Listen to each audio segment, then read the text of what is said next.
Today I'd like to show you this interesting product. It's an Ionic hair dryer, so it's supposed to work really fast when it comes to drying your hair. These are the instructions. They're pretty self-explanatory. This is the item itself. This is the nozzle that you have to touch, and what I like is that the cable is really long and it's really thick. Just remove the bubble wrap, and that's how it looks. It has different modes, as you can see.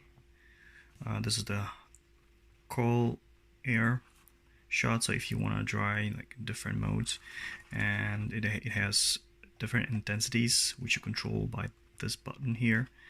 If I just slide it. So I attached the nozzle and just want to quickly show you how it operates. So you just slide it to the first mode, and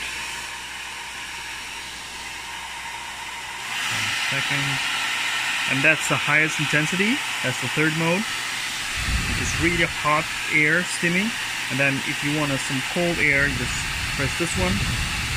And really, yeah, it actually gives you some colder air, so it's really good.